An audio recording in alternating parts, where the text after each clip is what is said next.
Hello दोस्तों, नमस्कार। एक बार फिर से स्वागत है आपका मेरे यूट्यूब चैनल पर।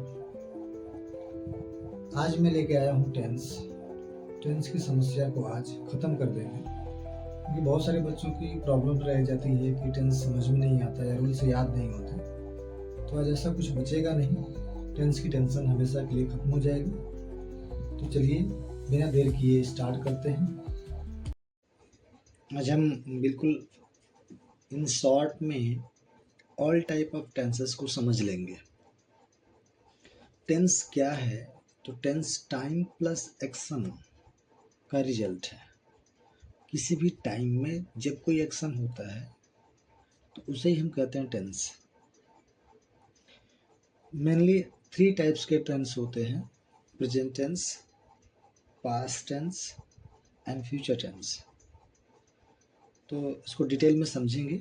कुछ एग्जांपल्स मैंने लिए हैं और उसके थ्रू समझेंगे कि टेंस क्या है। प्रेजेंट टेंस की बात करते हैं। प्रेजेंट टेंस यानी प्रेजेंट की बात करता है, वर्तमान की बात करता है, जिसमें पहला है सिंपल प्रेजेंट। सिंपल प्रेजेंट क्या होता है? तो इसमें वर्ब जो आती है वो वर्ब की फर्स्ट फॉर्म आती है, वर्ब की फर्स्ट फॉर्म या फिर वर्ब की फिफ्थ फॉर्म। वर्ब की फिफ्थ फॉर्म और वर्ब की फर्स्ट फॉर्म में क्या अंतर है? फर्स्ट फॉर्म जो होती है वर्ब की वो मूल रूप होती है, उसमें ही कुछ ऐड ऑन करके हम वर्ब की फिफ्थ फॉर्म या सेकेंड फॉर्म या थर्ड फॉर्म या फोर्थ फॉर्म बनाते हैं। तो वर्ब की फिफ्थ फॉर्म जिस वर्ब में, मेन वर्ब में आपको एस या ईएस दिख जाए वो वर्ब की फिफ्थ फॉर्म होती है। और जिसमें कोई भी एडिंग, कोई भी चीज़ ऐड ना हुआ, जैसे प्ले है, प्ले में कुछ भी ऐड नहीं हुआ है, लेकिन अगर यहाँ पे नीचे आईएनजी लगा है मतलब प्ले में आईएनजी ऐड हुआ है। तो जिसमें कुछ भी ऐड आपको ना दिखे वो है वर्ब की फर्स्ट फॉर्म, जिसको हम वर्ब की मूल फॉर्म भी बोलते हैं। तो इसका फॉर्मूला इतना होता है कि सब्जेक्ट के बाद आपको वर्ब की फर्स्ट फॉर्म या वर्ब की फिफ्थ फॉर्म लिखना होता है अकॉर्डिंग टू सब्जेक्ट। सब्जेक्ट यदि प्लूरल है तो वर्ब की फर्स्ट फॉर्म आती है, और सब्जेक्ट यदि सिंगुलर है तो वर्ब की फिफ्थ फॉर्म आती है। अगर आई की जगह पे ही रहता, सी रहता या किसी का नेम होता तो हम प्ले की जगह पे प्लेज करते, क्योंकि सब्जेक्ट हमारा सिंगुलर हो जाता। सिंगुलर हो जाता तो वर्ब भी हमारी सिंगुलर आती। यानी कहने का मतलब यह है कि वर्ब की फिफ्थ फॉर्म जो होती है वो सिंगुलर वर्ब होती है, और वर्ब की फर्स्ट फॉर्म जो होती है वो प्लूरल वर्ब होती है। तो सब्जेक्ट चूँकि हमारा प्लूरल है, आई को हम प्लूरल कंसीडर करते हैं, तो सब्जेक्ट प्लूरल है इसलिए हमारा वर्ब भी प्लूरल आया है। तो सब्जेक्ट प्लस वर्ब की फर्स्ट फॉर्म प्लस ऑब्जेक्ट, ये है अपना फॉर्मूला सिंपल प्रेजेंट का। जब भी सिंपल प्रेजेंट की बात हो तो सब्जेक्ट प्लस वर्ब की फिफ्थ फॉर्म या फर्स्ट फॉर्म, उसके बाद ऑब्जेक्ट आता है। फिफ्थ फॉर्म कब आएगा? जब वर्ब हमारा सिंगुलर होगा। सिंगुलर यदि प्लूरल आ गया तो वर्ब भी हमारी प्लूरल आ जाएगी। और वर्ब प्लूरल कौन से होती है? मूल वर्ब जो होती है जिसमें कुछ भी ऐड नहीं हुआ है वो वर्ब होती है फर्स्ट फॉर्म। आई होप कि इतना समझ में आ गया होगा सिंपल प्रेजेंट क्या होता है। नेक्स्ट है कॉन्टिन्यूस। कॉन्टिन्यूस के दो और नाम हैं, प्रोग्रेसिव एंड इम्परफेक्ट। इसको हम प्रोग्रेसिव टेंस भी बोलते हैं, इम्परफेक्ट टेंस भी बोलते हैं। प्रेजेंट का है तो प्रेजेंट प्रोग्रेसिव बोल देंगे, प्रेजेंट इम्परफेक्ट टेंस बोल देंगे, या फिर प्रेजेंट कॉन्टिन्यूस बोल देंगे। तीनों नाम अगर यदि आ जाए तो हमें प्रेजेंट कॉन्टिन्यूस समझ लेना है, कंफ्यूज नहीं होना है। इसका जो फॉर्मूला होता है कि सब्जेक्ट के बाद इज एम आर आता है, उसके बाद वर्ब की फोर्थ फॉर्म यानी आईएनजी वाली वर्ब आती है, देन ऑब्जेक्ट आता है। ठीक है, तो यहाँ पे देखिए सब्जेक्ट आया है आई। आई चूँकि हम किस में कंसिडर करते हैं? आई जो सब्जेक्ट होता है ये जनरली प्लूरल होता है, तो आई के बाद एम आया है, कॉन्टिन्यूस में आई के लिए फिक्स है, एम हेल्पिंग वर्ब ही आती है। तो आई एम, फिर उसके बाद वर्ब की फोर्थ फॉर्म प्लेइंग, प्ले में आईएनजी लगा है, वर्ब की फोर्थ फॉर्म होती है। इसके जस्ट बाद क्रिकेट, तो आई एम प्लेइंग क्रिकेट यानी subject, helping verb, main verb और ऑब्जेक्ट। मेन वर्ब कौन सी, वर्ब की फोर्थ फॉर्म। प्लेइंग जो होती है वर्ब की फोर्थ फॉर्म होती है, मतलब जो हर वर्ब में, जो भी वर्ब में अगर आईएनजी लगा हुआ है तो वर्ब की फोर्थ फॉर्म होता है। ठीक है, तो कॉन्टिन्यूस को रिकग्नाइज करने के लिए, आइडेंटिफाई करने के लिए, अगर हमको ये सेंटेंस जो है वो कॉन्टिन्यूस टेंस का है कि नहीं है उसका पता करना हो तो वर्ब की फोर्थ फॉर्म देखना है, उसके पहले जस्ट कोई हेल्पिंग वर्ब आया ही होगा। अगर हेल्पिंग वर्ब नहीं है तो कॉन्टिन्यूस नहीं है, कुछ और है। हेल्पिंग वर्ब के बाद अगर कोई वर्ब की फोर्थ फॉर्म वाली, वर्ब की फोर्थ फॉर्म आई है यानी आईएनजी वाली वर्ब आई है, तो आप उसे मान लेना कि वो प्रेजेंट कॉन्टिन्यूस ही है, या फिर कोई भी कॉन्टिन्यूस ही है। इज एम आर आया है तो प्रेजेंट कॉन्टिन्यूस होगा, वाज वर आया होगा इसके पहले तो पास्ट कॉन्टिन्यूस होगा। तो हेल्पिंग वर्ब से हम डिसाइड कर लेंगे कि किस टेंस का है, और आईएनजी वाली वर्ब से डिसाइड कर लेंगे कि कॉन्टिन्यूस है। नेक्स्ट बढ़ते हैं आगे, present perfect tense. Present perfect tense का मतलब इसमें कार्य के पूर्ण होने को दर्शाता है कि कार्य कंप्लीट हो चुका है प्रेजेंट टेंस में, और इसमें हेल्पिंग वर्ब के रूप में हैज या हैव का प्रयोग होता है। यहाँ पे हैव आया है क्योंकि सब्जेक्ट आई जो है वो प्लूरल है, तो आई के साथ, आई प्लूरल है तो सब्जेक्ट हमारा प्लूरल है तो वर्ब भी हमारी प्लूरल आएगी, यानी हेल्पिंग वर्ब प्लूरल आई है। तो आई हैव प्लेड, इसमें मेन वर्ब जो होती है वो वर्ब की थर्ड फॉर्म होती है, इस थर्ड फॉर्म में आती है। ठीक है, और उसके बाद क्रिकेट, तो आई हैव प्लेड क्रिकेट, यानी फॉर्मूला क्या बनता है, सब्जेक्ट प्लस हैज या हैव प्लस V3, V3 बोलते हैं वर्ब की थर्ड फॉर्म प्लस ऑब्जेक्ट। तो यहाँ पे वही फॉर्मूला फॉलो हुआ है, आई के बाद हैव आया है सब्जेक्ट के अकॉर्डिंग, इसके बाद वर्ब की थर्ड फॉर्म आई है, देन ऑब्जेक्ट आया है। तो आई होप कि ये समझ गए होंगे।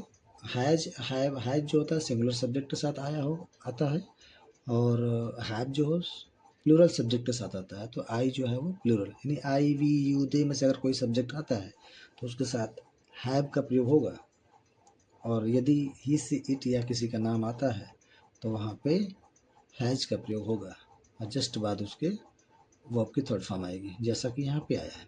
तो फॉर्मूला क्या बना, सब्जेक्ट प्लस हैज है प्लस V3 प्लस ऑब्जेक्ट, ये सिंपल सा फॉर्मूला बन जाता है। इसमें कुछ याद करने लायक नहीं है, बस समझ लेना है, समझ लेंगे तो ये याद रह जाएगा। प्रेजेंट परफेक्ट कॉन्टिन्यूस, नेक्स्ट जो इस प्रेजेंट का लास्ट जो है वो पढ़ेंगे, प्रेजेंट परफेक्ट कॉन्टिन्यूस, यानी इसमें परफेक्ट भी आया है और कॉन्टिन्यूस भी आया है। तो जाहिर सी बात है कि दोनों का ही इसमें लक्षण तो दिखेंगे, दोनों का ही गुण दिखेंगे इसमें, क्योंकि नाम में इसका परफेक्ट और कॉन्टिन्यूस दोनों है, यानी कि कुछ चीज़ें तो परफेक्ट हो चुकी है, पूर्ण हो चुकी है, कुछ कॉन्टिन्यूस, कुछ जारी भी है।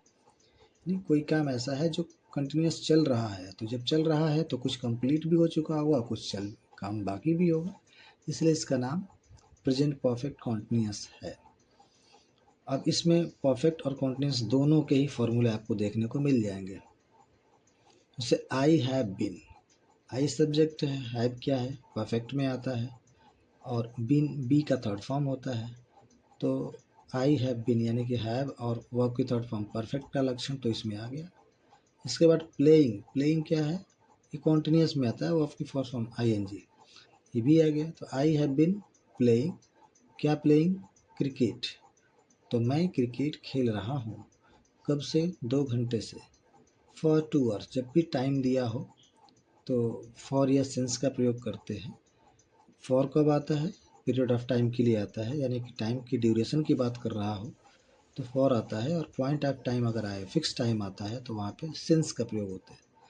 सिंस, सिंस और फॉर प्रेजेंट या परफेक्ट कॉन्टिन्यूस में हम यूज करते हैं सिंस या फॉर, टाइम को शो करने के लिए, अगर टाइम फिक्स दिया है।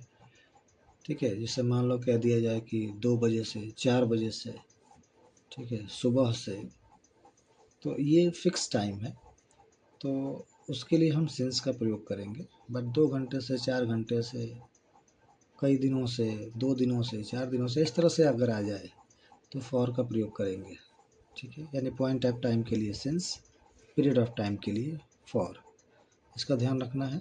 तो फार्मूला क्या बनेगा, सब्जेक्ट प्लस हैज या have plus been plus verb की fourth form plus object plus since या फॉर, उसके बाद टाइम, ये हमारा बनेगा। नेक्स्ट है पास्ट टेंस। पास्ट में सिंपल पास्ट टेंस जो होता है उसमें वर्ब की सेकेंड फॉर्म आती है। वर्ब की सेकेंड फॉर्म और वर्ब की थर्ड फॉर्म, बहुत सारी ऐसी वर्ब्स होती हैं जिनकी सेकेंड और थर्ड फॉर्म बिल्कुल सिमिलर होते हैं, सेम होते हैं। जैसे प्लेट, प्लेट देख लेंगे तो प्लेट जो लिखा हुआ है ये थर्ड फॉर्म भी प्लेट ही होता है और सेकेंड फॉर्म भी प्लेट होता है, यानी प्ले में ईडी लगा हुआ है। यहाँ भी ऐड होकर, मैंने बताया था ऊपर कि जब किसी मूल रूप में, वर्ब के मूल रूप में कुछ ऐड हो जाता है तो वो second form, third form, fourth form या फिफ्थ फॉर्म में कन्वर्ट होती है। तो यहाँ पे ईडी ऐड होकर के ये सेकेंड फॉर्म में कन्वर्ट हुआ है। प्लेड जो होता है वो न केवल सेकेंड फॉर्म बल्कि थर्ड फॉर्म में भी सेम ही होता है। थर्ड फॉर्म भी प्ले का प्लेड ही होता है, सेकेंड फॉर्म भी प्लेड ही होता है। तो इसका जो फॉर्मूला होता है सिंपल पास्ट का कि सब्जेक्ट के बाद वर्ब की सेकेंड फॉर्म आती है, उसके बाद ऑब्जेक्ट आता है। तो यहाँ पे हम कैसे जानेंगे कि ये सेकेंड फॉर्म है कि ये थर्ड फॉर्म है, ये भी कन्फ्यूजन हो सकता है।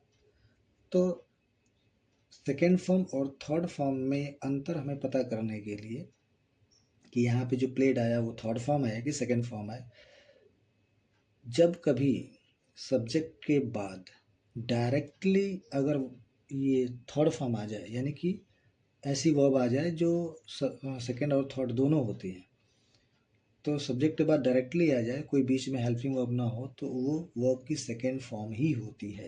यानी यहाँ पे प्लेड थर्ड फॉर्म नहीं बोल सकते, यहाँ पे प्लेड जो है वो वर्ब की सेकेंड फॉर्म है क्योंकि सब्जेक्ट के तुरंत बाद आया है। लेकिन जैसे ही इसके इसके और इस सब्जेक्ट और इस वर्ब के बीच में कोई हेल्पिंग वर्ब आती है, जैसे आई हैव प्लेड होता, तो हैव आ गया हेल्पिंग वर्ब, तो वहाँ पे ये वर्ब की थर्ड फॉर्म होती है जैसा कि परफेक्ट में होता है। ये अंतर है।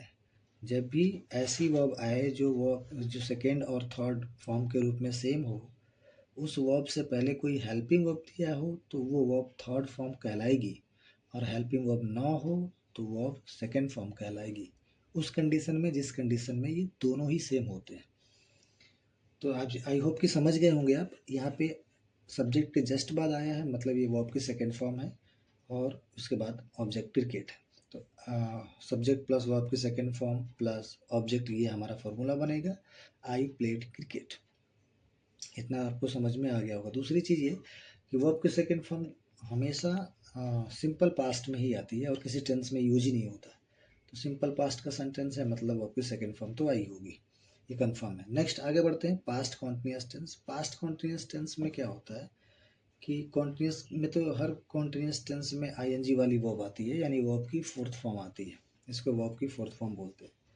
और और पास्ट का है तो पास्ट के लिए वॉज वर्ब लग जाएगा, तो आई के साथ वॉज आएगा, उसके बाद वर्ब की फोर्थ फॉर्म, देन ऑब्जेक्ट। तो आई वॉज प्लेइंग क्रिकेट, तो इसमें कुछ नहीं था। जैसे हम ऊपर प्रेजेंट कॉन्टिन्यूस को समझे थे, वैसे ही ये पास्ट कॉन्टिन्यूस है। फर्क सिर्फ इतना है कि प्रेजेंट कॉन्टिन्यूस में इज एम आर के बाद वर्ब की फोर्थ फॉर्म आती है, और पास्ट कॉन्टिन्यूस में वाज वर्ब के बाद वर्ब की फोर्थ फॉर्म आती है। वाज वर्ब भी हम अकॉर्डिंग टू सब्जेक्ट लगाते हैं, आई के साथ वाज लगा है, प्लूरल सब्जेक्ट होगा तो वर लगेगा। यहाँ पे आई जो है वो as a singular subject consider हुआ है, ठीक है। कहीं कहीं पे आई प्लूरल सब्जेक्ट के रूप में कंसिडर किया जाता है, तो कहीं पे प्लूरल सब्जेक्ट के रूप में। ये पास्ट टेंस है तो पास्ट में आई जो है सिंगुलर सब्जेक्ट के रूप में कंसिडर किया गया है, इसलिए आई के साथ वॉज लगा है। आगे बढ़ते हैं, पास्ट परफेक्ट। पास्ट परफेक्ट क्या होता है? तो पास्ट परफेक्ट को समझने के लिए कि भाई कोई काम जो है वो पास्ट में, यानी कि पास्ट में कंप्लीट हो चुका है, उसे बोलते हैं पास्ट परफेक्ट। और इसकी जो हेल्पिंग वर्ब होती है वो हैड होती है, यानी इस टेंस में हैड से पहचान लेंगे, हैड प्लस V3 से, कि हम ये पास्ट का परफेक्ट है, ये पहचान है। हैड प्लस V3 दिया हो मतलब पास्ट का परफेक्ट है। अब सब्जेक्ट आई है तो आई हैड प्लेड क्रिकेट। अब इसमें एक चीज़ और है, बढ़िया है एक चीज़ कि इसमें कोई अलग अलग हेल्पिंग वर्ब नहीं दिया है, एक ही वर्ब है, एक ही हेल्पिंग वर्ब है, हैड। तो सब्जेक्ट चाहे सिंगुलर हो या सब्जेक्ट प्लूरल हो, दोनों के साथ हैड ही आएगा, और परफेक्ट है इसलिए V3 तो आएगा ही। तो मैंने बताया था ऊपर कि अगर प्लेट दिया हो या ऐसा वर्ब दिया हो जिसका सेकंड फॉर्म और थर्ड फॉर्म सेम हो, और उससे पहले यदि कोई हेल्पिंग वर्ब आया है तो वो वर्ब की थर्ड फॉर्म कहलाएगी, सेकंड फॉर्म नहीं कहलाएगी। अगर हेल्पिंग वर्ब नहीं दिया है तो सेकंड फॉर्म कहलाएगी, लेकिन इसके पहले हैड दिया है, हेल्पिंग वर्ब दिया है, तो ये वर्ब की थर्ड फॉर्म कहलाएगी। तो I had played cricket, formula क्या बनेगा, subject plus had plus V3 plus object, ये है पास्ट परफेक्ट का फॉर्मूला। आई होप कि आपको समझ में आ गया होगा। नेक्स्ट बढ़ते हैं पास्ट परफेक्ट कॉन्टिन्यूअस। इसका एग्जाम्पल दिया है कि I had been playing cricket for 2 hours. Perfect continuous है, ऊपर भी हमने समझा था प्रेजेंट परफेक्ट कॉन्टिन्यूअस। वैसे ही इसमें बस वहाँ पे हैज बीन या हैव बीन आता है, नीचे हैड बीन आता है, इसमें हैड बीन, बस ये हैड चेंज हुआ है, बाकी सब सेम ही है।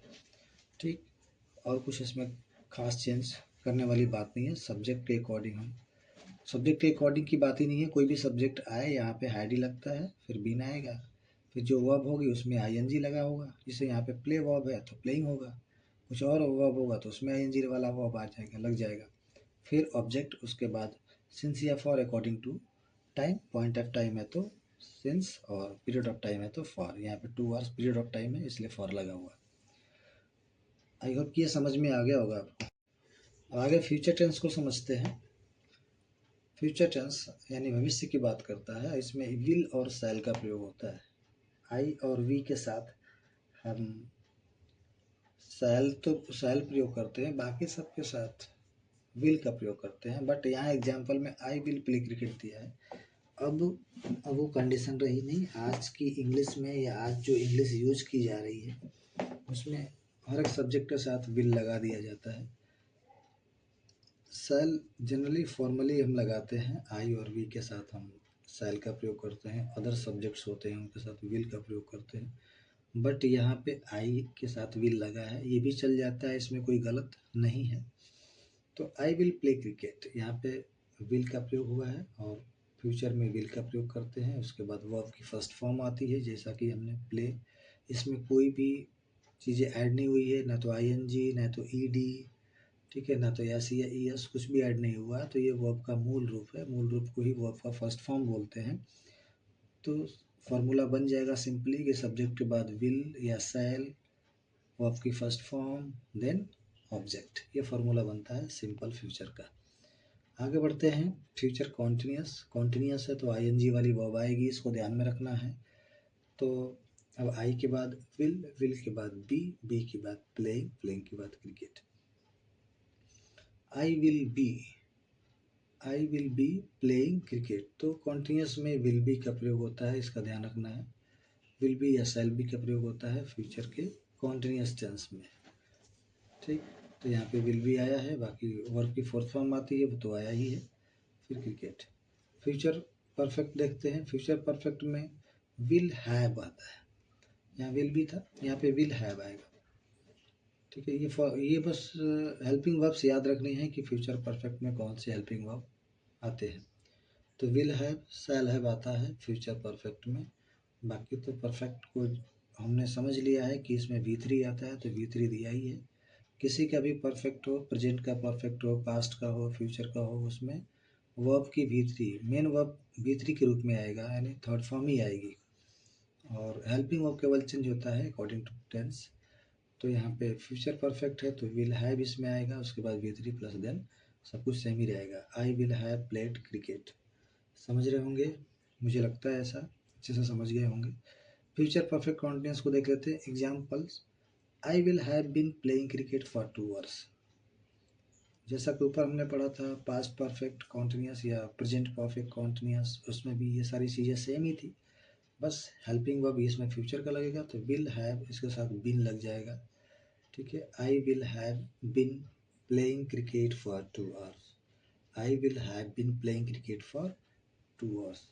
तो इस प्रकार से ये टेंस का चैप्टर तो कंप्लीट हो गया। बहुत सारी चीज़ें जो आप शायद नहीं जानते होंगे इसमें आपको देखने को या समझने को मिला, तो मैं उम्मीद करता हूँ कि आपको अच्छे से समझ में आ गया होगा, क्योंकि मैंने सिंगल एग्जाम्पल लिए हैं सारे टेंस के और भरपूर समझाने का प्रयास किया है, उसमें जो जो भी बातें हैं मैंने बताने की फुल कोशिश की है।